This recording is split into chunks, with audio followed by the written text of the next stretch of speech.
Okay, so good morning, everyone. Thanks for being here for this talk. I know there is another talk on eSports and spectator interaction, and I'm glad you selected this one too. And I hope you enjoyed the fantastic kind of panel keynote-ish thing that we had in the morning. So, as you expect, we're going to talk about designing and evaluating a spectator experience. My name is Pejman, and I'm co-presenting this talk with Samantha. I work at Execution Lab, and Samantha is currently running her company, and we both work at UXL Lab at University of Ontario. The lab mandate is to help developers to focus on conducting user experience evaluation on their game. And our clients are mostly small and indie studios. I'm going to explain a little bit before we dive into the talk material. So I got my PhD from the University of Sussex in the UK on human computer interaction with a focus on games. So basically looking at how games impact players' experience and what we can do to help the developers to deliver a better or optimize the experience that they want developers to have. I was very lucky because I got the chance to work at two studios with a focus on doing this work. So vertical slice and player research just after I graduated from the university. And I see Morgan here, so hi. So player research just opened an office in Montreal. They offer user experience research here. During my time at vertical slice and player research, I had the chance to work on many titles. Here are some examples of, I think, the maybe most famous one that I worked on. And then, end of 2014, I moved to Canada and I started a position at the University of Ontario. A few months later, I was very lucky to have an opportunity to work with Jason at Execution Lab. And in that position, again, my role was to help our studios, around 20 of them, to conduct playtesting and UX evaluation on their game. Here again are a few titles that we have published or released during that time. You probably have recognized PewDiePie as one of our most successful titles. But and basically, I summarized these experiences on how to conduct playtesting and UX evaluation, and I gave a talk last year at MIGS about this topic. So that's something that we can talk about or provide you with the slides and video if you want. Since last year, we got involved with two IPs focusing on streaming games and spectator interaction. So I'm not going to talk about the IPs in particular, but this talk basically motivated by the work that I've done in the last 8-9 years in terms of looking at how players play the game, and specifically kind of lessons that we learned from working on the IPs that aim to encourage spectatorship and helping or focusing on the spectators' interaction. There are three main takeaways that I hope we would deliver by the end of this talk. So one, we're going to talk about basically mechanics that may help to increase watchability of your title. We're then gonna kind of go a little bit further. We're gonna talk about what can drive a spectator interaction. So mechanics that may help us as a developer to go beyond just having a spectator watch our game, but what can make them to be more involved in the experience and participate in the gameplay. And then we finish the talk by 2 or 3 case studies talking about some approach to evaluate that spectatorship. A little kind of a side note, it's kind of a dense and heavy talk. For that reason, I'm actually recording the talk and I'm going to make the video available for you to review. I also just tweeted the slides, so if you want to kind of check out that and then get the slides, it's just available on Twitter, and I'm going to tweet it again after the talk. So from here, I'm going to hand it to Samantha. We're going to talk about these databases. All right. So hello, everyone. So everyone is here because they want to create experiences that can better engage their viewers. You want to make your games interactive not just for the people who play them, but the people who watch them as well. But before you can do that, the first step is to increase the watchability of your game, to make people want to watch it in the first place, to make people engage with your content in that passive way before you can really motivate them to interact with it actively. So let's take a look at what drives people to watch different experiences. Well, I mean, the obvious answer is that they're interested in the subject matter. If you have someone who's not interested in esports at all and you're making a highly competitive multiplayer game for streaming, you might not be able to motivate that person to watch your game. But you can always motivate the people that have that interest to watch your game. So you need to keep your audience in mind. So how can we design for our audience once we know who they are? Well, an important part of why we actually watch other people play games is the human factors that are involved. The personality of the people who are streaming, but also the personality that can come through in your game. Does your game allow players to kind of show off their own personal play style? Does it facilitate communication between the player and the audience? Can you foster a sense of camaraderie? Can you make your viewer feel as if they're winning or losing along with the person that's playing? That's really important because when you create that sort of shared sense of victory or defeat, you're really including that human factor. You're kind of creating a bond between viewer and player that then motivates a deeper engagement. And of course, a sense of competition. People will watch if they feel that there's a sense of consequence or uncertainty. And by having that sense of competition, you can create a sort of scenario where people don't necessarily know what's going to happen and they feel like there's something at stake. You can make sure that your outcome doesn't necessarily feel completely definite by having things like emergent gameplay, by making sure that your game is balanced in such a way that you're not going to know who's going to win if it's a competitive game until the 11th hour. And that's all to create a sense of suspense. Now, it's important to note that this doesn't just apply to multiplayer games. If you're creating a single-player game where you feel that there's a sense of consequence to your actions and someone who's watching doesn't necessarily know what's going to happen, that can create the same sense of suspense that someone might have while they're watching an esport. And another thing, an important consideration that might be a little boring at first is practicality. This is really important because if a viewer tunes in, you don't know that they're going to tune in at the beginning of gameplay. You don't know that they're necessarily going to catch up at the beginning of the match if you're doing an esports title. So it's important to make sure that based on viewing that gameplay, people can understand what's happening. Can they just tune in and catch up easily? Are you creating content that's digestible?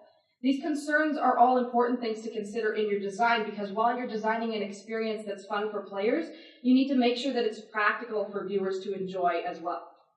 So let's look at a few factors that you can account for in your design that will help to account for all of these things that can kind of motivate people to watch. One is competition. Obviously, in multiplayer games, this is a huge one. Creating a purely cooperative multiplayer game can be interesting to watch, but that element of competition does create that sort of suspense, that sense that something is at stake, and that makes it inherently more interesting for people to watch and will motivate them to tune in. This also creates some parallels to traditional sport. It's well established in research that the reason people tune into sports is to kind of get that shared sense of victory or defeat, that people can actually get a feeling of that accomplishment by proxy of watching someone else win or lose. And that's a really important factor in kind of making the viewing experience more meaningful. You can almost sort of try and project the emotions that you want your players to feel onto your viewers so that they feel as if they're actively engaging with the experience as well. Another great factor is team play. Rather than just having a one-on-one match constantly, if you create a sense that the player is on a team, you can perhaps make the viewers feel as if they're on that team as well, that they have a common goal or a common enemy, something more to engage with as they're watching. Again, that sense of shared victory or defeat and a feeling of accomplishment by proxy is really big here.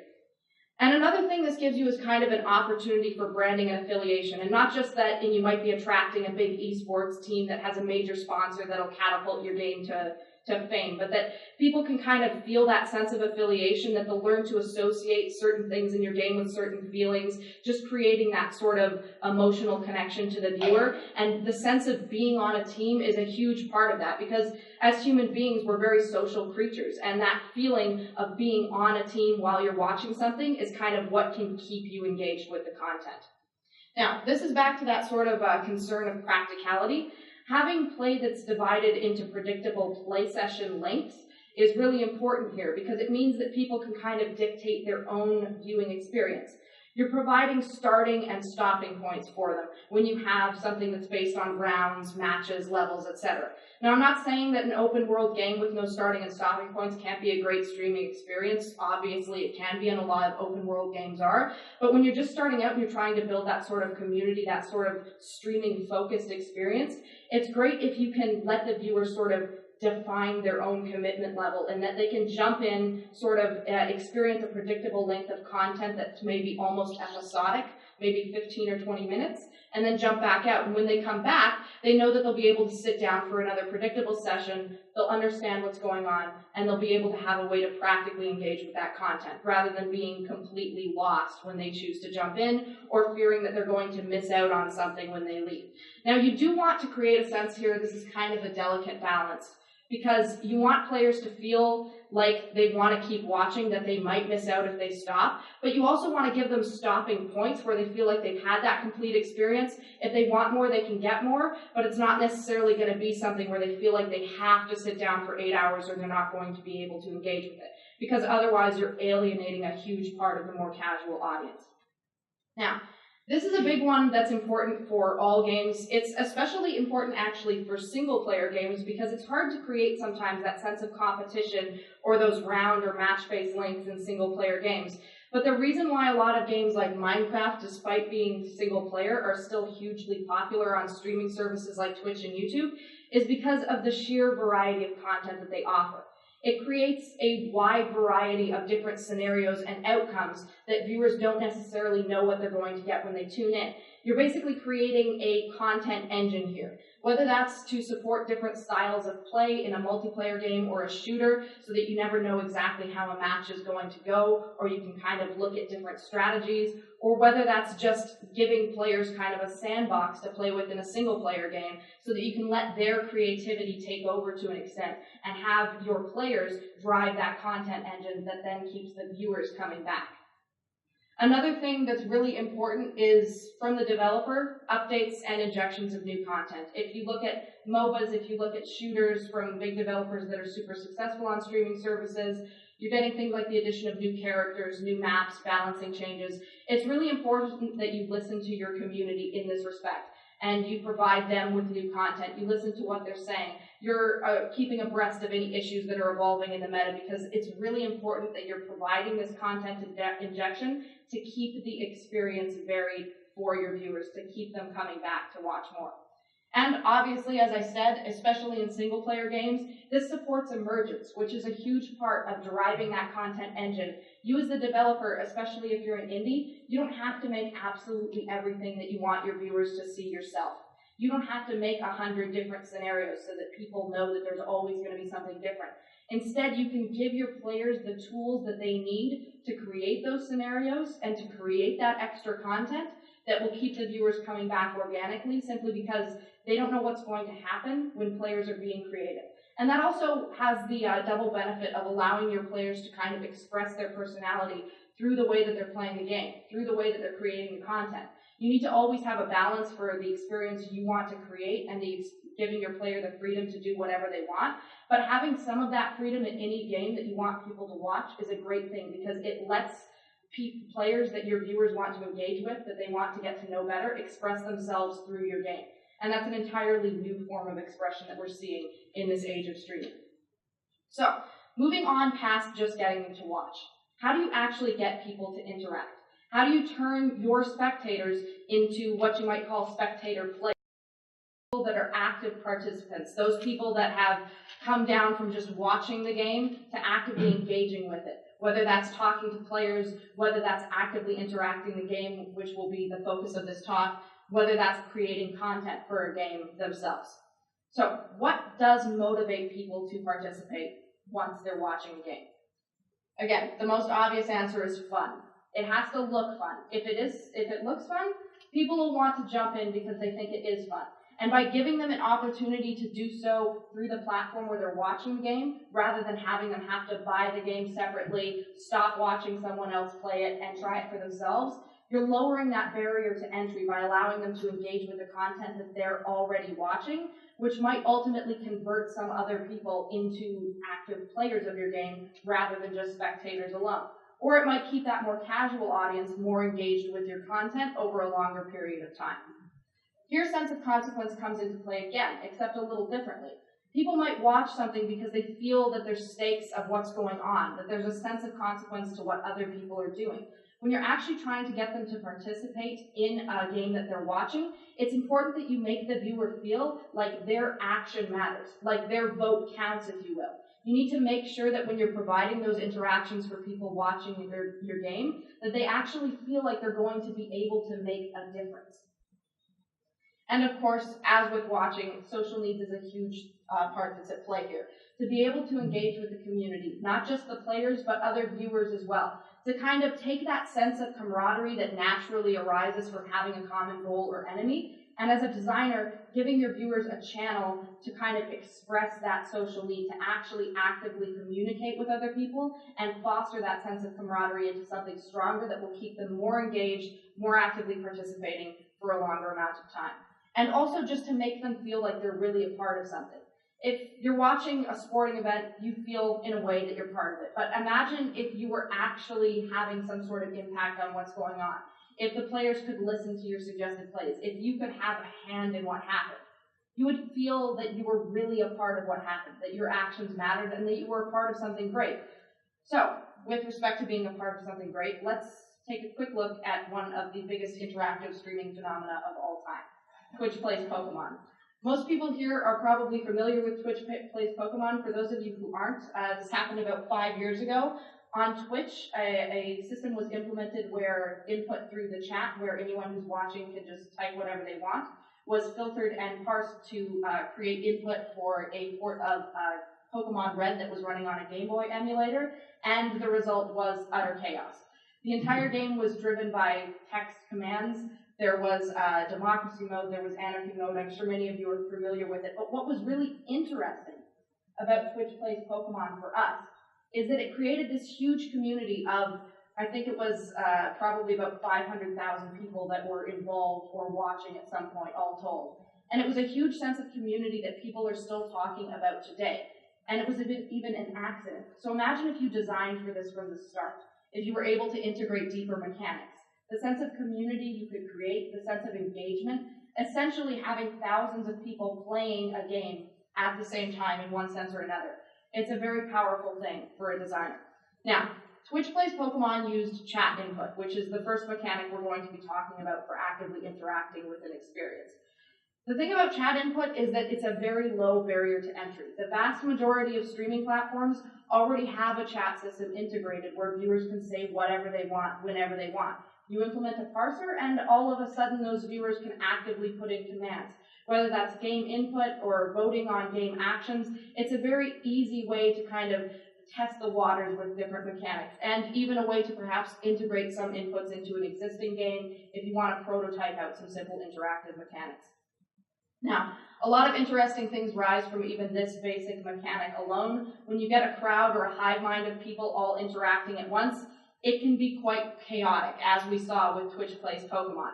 When you have 10,000 people all trying to control a game at once, the result is chaos. And obviously, as a designer, while chaos can be interesting, it's probably not what the vast majority of you are here for. And so we're going to be looking at a way of sort of taking this idea, this ethos of getting people all to interact with your game at once, looking how we can get a handle on that as designers, control that interaction, and facilitate it in the way that we want players to interact with the game.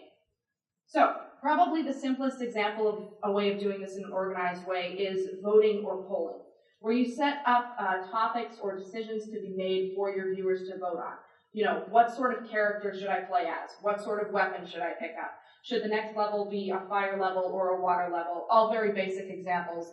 But you can use this to make sort of any binary or multiple choice decision that you'd be making in a game. You can use people's votes to sort of set the probability of what's going to happen. The interesting thing with this is that your viewers start to feel like they're in control of the experience, that they can affect what's happening in the game world and then watch that player, that streamer, interact with that content. They might be helping them to overcome a challenge with their decisions. They might be trying to make their job more difficult and seeing the chaos that ensues. Or they might just be trying to experiment with the game and see what happens under different conditions. And voting is a really simple way to implement this system. It's something that's kind of been added on to games that weren't originally designed as interactive experiences to give viewers a sense of influence and to keep them watching for longer. An example of a game that did this is Cluster Truck, which has an optional Twitch integration that allows streamers to enable voting features, which lets the community essentially affect changes in the game by triggering events like laser fields, earthquakes, and explosions. And this makes the community feel like, oh, I made that happen. I made the level explode, and now I get to watch the chaos that ensues. You have a little bit of control over what's going on, and it also gives the viewer a sense of interacting with the player, because they're then creating that content in a way that they've then affected this experience that someone else now has to deal with. And it just kind of is an elementary step in fostering that social bond, which we'll talk a little bit more about later. Now, the advantage of this over something like chat input is that in addition to not being overly demanding and still having that lower barrier to entry, it's something more controlled than chat input, because you are setting as the designer when those decisions can be made, what options there are to make those decisions, and you can design for that much more effectively than if you're just letting people throw in commands willy-nilly. So this is a really great way of getting those basic interactions in that give viewers a sense of having some influence, some agency over what's going on without demanding a really high depth of interaction of them, and also without sort of necessitating that they fully understand the rules of the game. Anyone that's just tuned into a stream can understand how to fill out a straw poll or a multiple choice question. They don't necessarily need to know everything that's gone on in the game to think, oh, well, it would be cool if there would be an explosion in the level all of a sudden. So it's a really great way to kind of pull in those more casual viewers with a mechanic that's really accessible and doesn't require much work on their part, while still giving you as the designer a bit of control over what happens. Something related to this that can be kind of interesting is the idea of betting, which is sort of similar as an interaction to voting in that you might be choosing who you think is going to win, but then it gives a sense of consequence, and it also allows players to sort of engage with the game if they're being viewers. And what I mean by that is that you can offer your viewers in-game rewards in exchange for, say, betting while they're watching a stream. Now, obviously there are some ethical concerns to be had here, and we won't get into that. But a couple of games that have done this on Twitch are Super Fight, which you can see in the middle there, that started out as a card game. And the digital version of Super Fight allows you to bet on who's going to win in a match, and then rewards you with cards that you can unlock in the actual game, which is a great way of kind of having people engage with your game, whether they're playing it or not. Maybe they don't have time to play your game, but if they feel like they can still progress in it, in a sense, if they're watching someone else play it casually, you're just creating that connection with them that you can kind of foster both in and out of the play experience itself. It also increases the perceived stakes of what's going on. If people feel like they actively have a horse in the race, so to speak, they'll be more motivated to pay attention, to engage with what's going on, and to really care about what's happening. An interesting game that does something like this is called a Clone Drone in the Danger Zone, where viewers can bet on what will kill the player next. And they're then rewarded with danger coins, which can be used to exert influence on the game through a voting system similar to what I discussed. And you earn those coins through watching and through successful betting. So it's a great way of kind of motivating people to watch by offering them a reward for doing so, and by offering them perhaps a greater reward for increased performance, which is in this sense kind of knowing what's going on with the game, having a sense of what's going to happen, and creating those stakes so that people want to stay tuned in. Maybe just one more bet. I am on a winning streak. Maybe I have to make up for something I lost, and so on.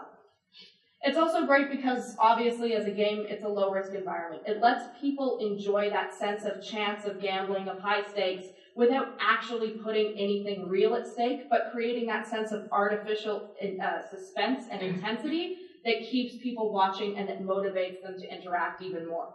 And this can obviously help facilitate long-term engagement.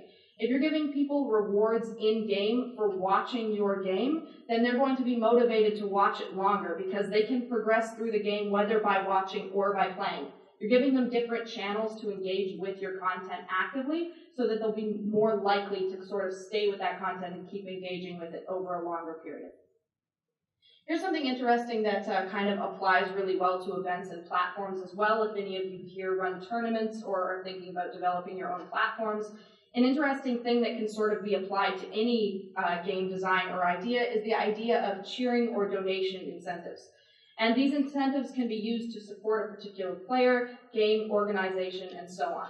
A great example of an organization that does this is Games Done Quick, or Awesome Games Done Quick. They have speedrunning events a few times a year for charity, and viewers can actually donate money to charitable causes in exchange for having a little bit of influence over the games that are being run. They can use their donations to effectively vote on things like character names, what game should be played next, what sort of run should be played through the game, and so on. And this is something you can kind of account for in your designs. If you have different pathways, if you have different choices to be made, kind of provide your players with that option of having people vote with some sort of donation to support a tournament, a player, an organization, and so on.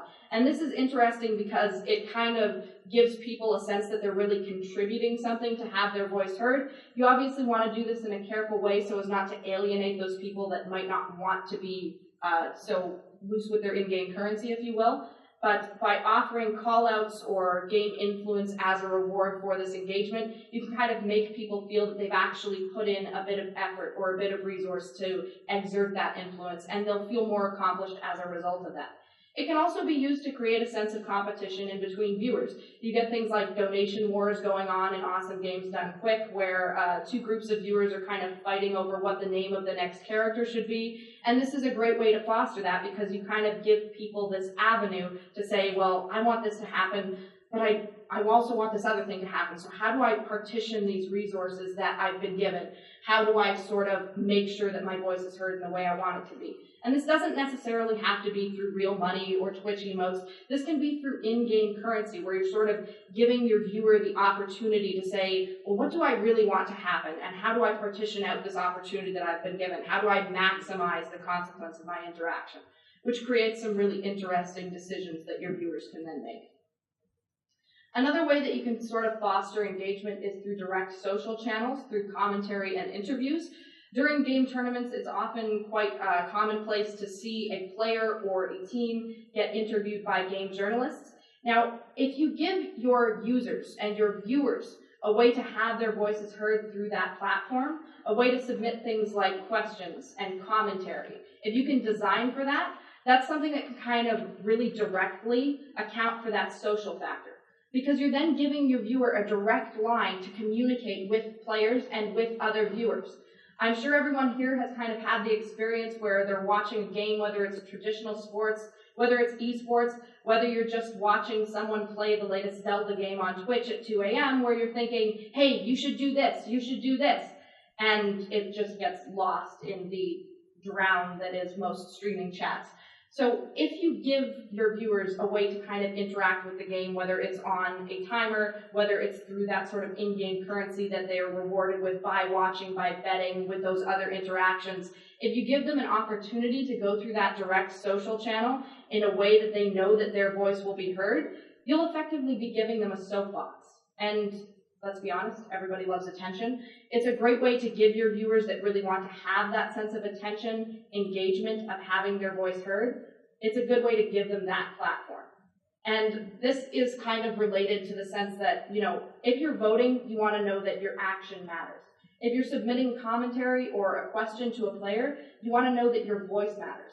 So it's important to note that since this is such an inherently social setting, that you're connecting these people across many different machines, across different continents. You're not going to have them in the same room with each other. And you need to give them that line of communication so that you can feel that they're not just an anonymous user behind a box that's voting and maybe they're exerting a bit of agency over the game. You also want to make sure that you're giving them an avenue to express their personality, to say that not just their action, but their voice matters as well. And that's a great way of motivating that increased social engagement. Team affiliation is another interesting one.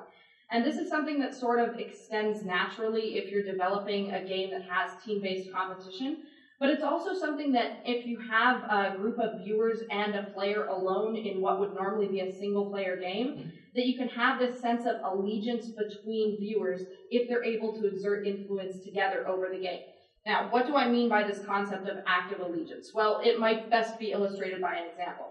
A game that does this is One Troll Army. It's a game with Twitch and streaming integration where it allows viewers to control units in the game that would normally be controlled by AI, trying to fight the player who plays as a giant ogre that's massively overpowered compared to the individual units. Now, alone, any one player or viewer would be destroyed by the troll, obviously. The sense here is to create that community of 100 different units that can then take down this massive giant, to create a sense of allegiance between these viewers across different machines who have never met each other before, to say, we're going to work together against this common enemy who in reality is a player that we know, that we admire, that we can kind of bond over this sense of camaraderie and the sense of being on a team. Now, you can structure the interactions in your game based on having a team among your viewers. And it's important that something like this you think about early. This is something that really has to be accounted for when you're balancing your game, when you're designing how your combat is going to work. Because if you're going to be in a scenario where you have one or just a few players and you want to have a massive audience of people watching, you need to ensure that if that massive audience is going to be interacting, whether actively or passively, that you can scale that from a small community to a huge audience so that your game will have the longevity that it needs, that your design will be able to work across different audiences to ensure that that sense of team won't be broken, if there's not enough people watching or if there's too many people watching. Another interesting way to ensure that this stays motivating is the idea of collective reward systems. If all of your viewers win together as a unit against the player that they're watching or possibly against a different group of viewers, you want to make sure that you're rewarding them together.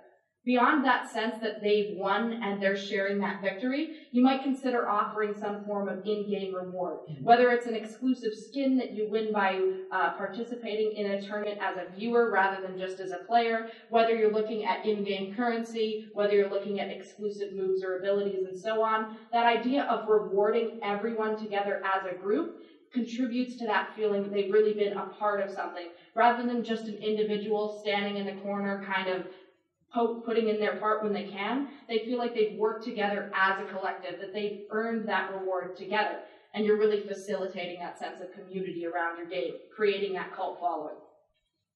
And obviously, as I said before, this also presents kind of the opportunity for sponsorship in a way. And when I say that, what I mean is that kind of people can collect into their own groups as audiences. They can create that sense of community on their own, and they might create their own sort of brands or groups around your game to help have that longevity, to say, we were there at this tournament and we played this. We're all going to watch the stream together and play together again. It just creates that sense of long-standing, long-term affiliation that then promotes longevity as well. Now we're getting to the interesting part. Viewers directly interacting, not just as a collective, not just as a voting interaction or input through chat, but actually as participants in the game by having a direct hand in what happens. And you can facilitate this in a lot of different ways, but the most important thing here is that you are putting some aspect of the game world directly into the hands of your viewers, of your spectators. And in doing so, you might actually have to yank some control away from the player. Obviously, this could be something that could be frustrating for players, so you need to be really careful when you're designing this sort of interaction. But by putting some aspect of the game world entirely in the hands of the viewer, you are really boosting that sense of consequence for their actions, that sense of agency over what's happening. And some examples of different mechanics that you might be putting in control of your viewer are things like dispatching monsters or enemies to fight players on screen, kind of similar to the interactions in One Troll Army that I talked about. Another idea would be to send in-game resources to players. If you're watching two people compete, some viewers might be sending power-ups to player A or team A. Some players might be sending power-ups to, player B. It kind of reinforces that sense of team while giving viewers a direct line into the game where they're actually sending in resources, affecting mechanics, and so on. You might be able to inject messages or dialogue into the game. An excellent example of a game that does this, among many other things, is Choice Chamber, which uses chat input to procedurally generate parts of the world, to inject lines of dialogue, to select what weapon the character is going to use, and so on. This has a lot of deep integration that's sort of based on those chat mechanics and those voting mechanics. But they've taken that interaction to another level by just putting so many aspects of the game world directly into the hand of the viewer. Now, as a game designer, if you're thinking about procedurally generating a world, usually you think of that as something that's done completely at the back end. But when you look at actually letting your viewers affect the probability of certain things happening, like in the case of Choice Chamber, how the level is laid out, where platforms will appear, whether a player is suddenly going to be befallen by a hazard that springs up, you put some aspect of that level generation, of that world creation, and of the content that's in that world into the hands of the viewer rather than the player to give them that sense of dialogue. Other things you can do are just affecting preset things in the world that you want the viewer to control rather than the player, giving them that sense of having to work together by necessitating it be the viewer that has to open the door or flip the switch that you might traditionally think a player has to do. The most important thing to think about when you're designing interactions where your viewers have a direct hand in the game is that if you're designing something to be a streamed experience, the player doesn't always have to be able to do everything.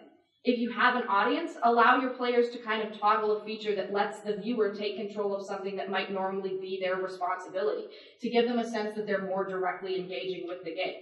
Another game that does something similar to this is Streamline, which, amidst a few other features including betting, allows players to change the rules of the game by introducing new hazards and conditions, whether it's something like lava or a shock field, a patch of ice, and so on. And this really gives viewers a sense that they had a hand in the experience. Not just that they're affecting the other player and engaging with the other player, but that in a way, this thing that they're watching and that they're enjoying, they had a little part in creating that now. And that kind of gives them that delight, that engagement that facilitates that long-term viewership. Something that really works well for this is giving viewers an opportunity to create the content that they're engaging with. Whether this is things like handcrafted levels or custom characters, if you give people the opportunity to create and share content and give players a really easy way to then browse that content, bring that content into their stream and engage with it, whether it's through the Twitch API to say, hey, I made a level, would you like to play it right now, whether that's having a gallery of player-created levels and viewer-created levels, you're really creating that sense that people have had a hand in that content that they're watching and that they're engaging with. And that gives them a sense of creativity, of agency, of being able to express themselves, and almost a sense of fame and, influence, because, oh my God, they have created that. That's something that other people are going to see now. When I'm a viewer or a player of a game today and I create a level, there are some games like Ultimate Chicken Horse that let me very easily share that with other players, that let streamers play those levels and that I might have a chance to see my content. But for a lot of games that enable content creation, the sharing of that content with other viewers, particularly through streaming, isn't quite as straightforward. And that's not as much fun, because if I create something, I want the whole world to see it. And as a designer, if you can give people the power to let the whole world see their creations through these interactions, you're really giving them that sense of agency and you're giving them that creativity back. Now, a great example of a game that does this is Super Mario Maker. There have actually been entire websites that have sprung up with APIs specifically for people to share their levels created with Super Mario Maker through Twitch. As a designer, if you can integrate this channel directly to give your players an opportunity to grab that viewer-created content and put it on the screen in front of that audience, not only are you making that one viewer feel special, but you're driving that content engine that creates variety, that sense of anything that could happen, that keeps everyone else engaged and watching as well. You give players the opportunity to kind of create anything that they can set their mind to share that with their viewers, to let viewers share that with each other and the players that we're watching. It gives them an opportunity to feel that sense of creativity. Now, lastly, and perhaps most interestingly, the idea of viewers actually becoming players. Call this viewer spotlight if you want, call it Bob Barker saying, come on down, but in video game form. This is when you actually give your viewers the chance to step into the hot seat, as it were, and actively become players in your game. This creates the ultimate sense of consequence because they have a direct hand in what's happening. They've stepped into the spotlight and they're now not just a viewer. They are a player themselves. And there's a couple games that have designed for this explicitly to kind of allow for that interaction, to allow people to step up to the plate, have that larger experience, and feel like they have sort of become a celebrity almost, and that they're now in that content that they were just watching a moment ago. A great example of this is Jackbox games, which allow players to kind of open up a room to anyone that might be watching, and the first few people that jump in now have that opportunity to actively participate. You know, you're creating the drawing in Drawful, you're submitting an answer in Quiplash, and that's really a great way of sort of implementing almost a lottery system that allows viewers to feel like, hey, I might have a chance to suddenly step up when there's 10,000 people watching and be in the spotlight, be a part of this, and have that sense of community in kind of the ultimate way.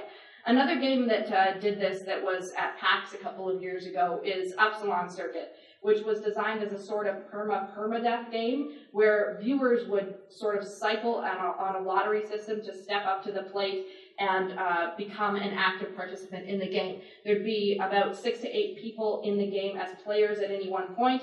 Up to everyone else, they were voting on what was going to happen, what monsters were going to appear next. But anyone in the audience at any one time could have a chance of actually becoming a player, being one of those on-screen characters that was fighting those monsters that everyone else was sending out, that was benefiting from those resources that everyone else in the audience was sending out. And it really gave people a chance to feel like they were going to be that celebrity, that they were going to be the next person in the spotlight, to give them a sense of being that player or that streamer that they admired, and to have that large experience where a lot of different people are watching.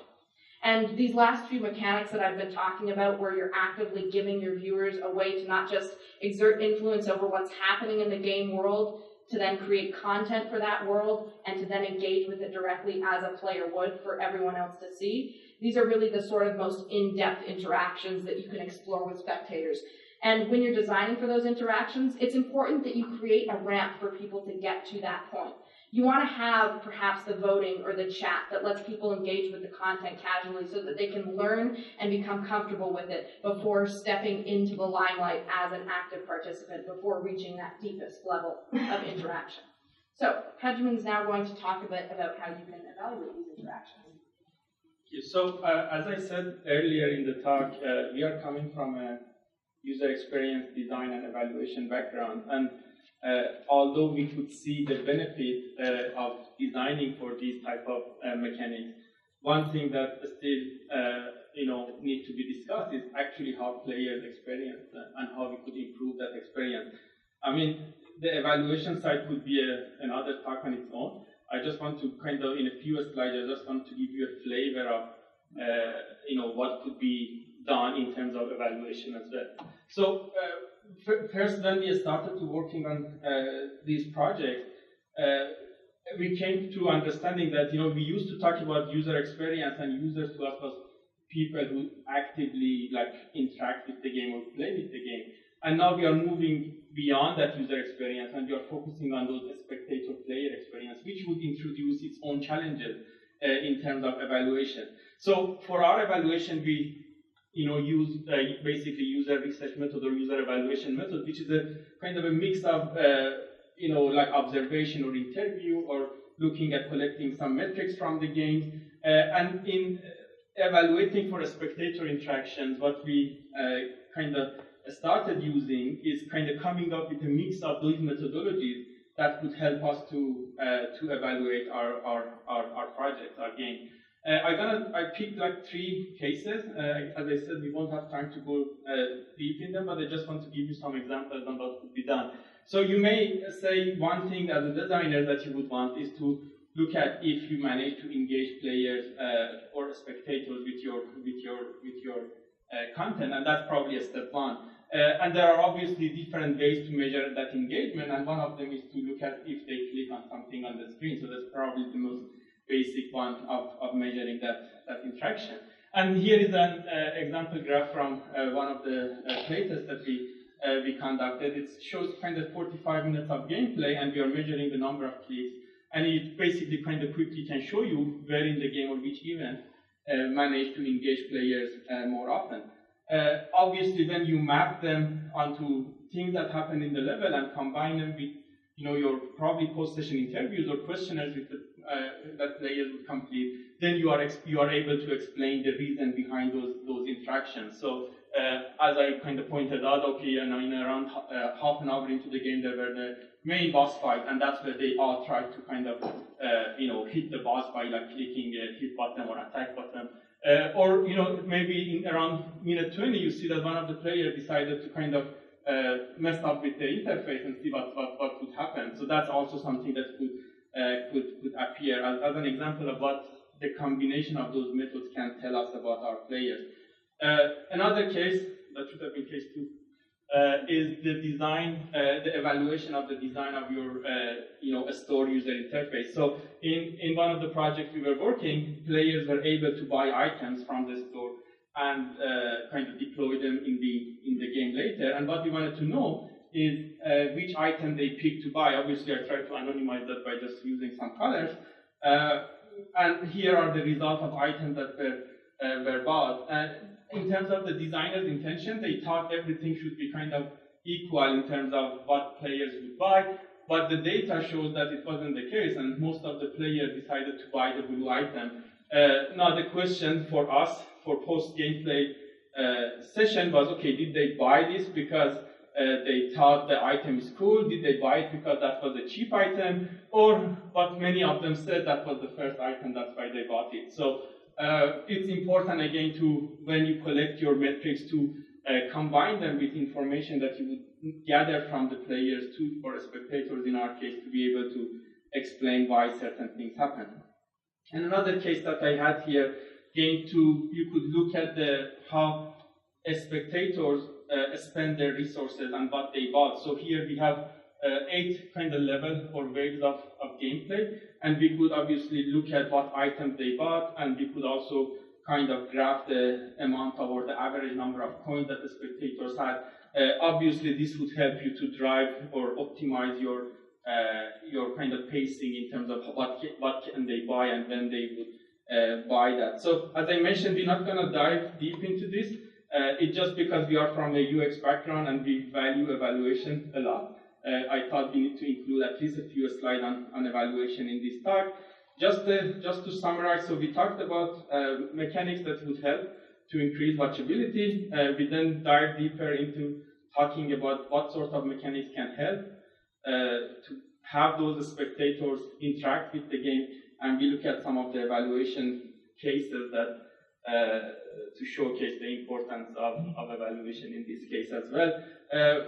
As I mentioned earlier, I put the slides online and we recorded the talk, so I'm going to share the recording as well. I have 2 slides that I don't expect you guys to kind of pay too much attention to them because they are kind of really small fonts, but this is kind of summary of design guidelines or design for interaction method guidelines that we provided for you guys to check out later if you want. And final note, especially on the evaluation side, we try to promote and advocate a group on IGDA, a special interest group in games user research. If you want to learn or check more about the evaluation techniques that you can use, there is a website and there are loads of videos and resources available to check out. There is also a book coming out on the evaluation or focusing on user research techniques that you could check out if you want. And our final slide, thanks for listening. All the material will be available on our lab, uxrlab.ca. We're going to be around after this talk for discussion. Obviously, we welcome questions. Samantha is showing one of her games in the expo portion. Pod 142, if anyone wants to. Yeah, pod 142, and we're going to be hanging out around that pod as well. So thanks again for being here. We have, I think, around 10 minutes for question and answer, and we welcome your questions.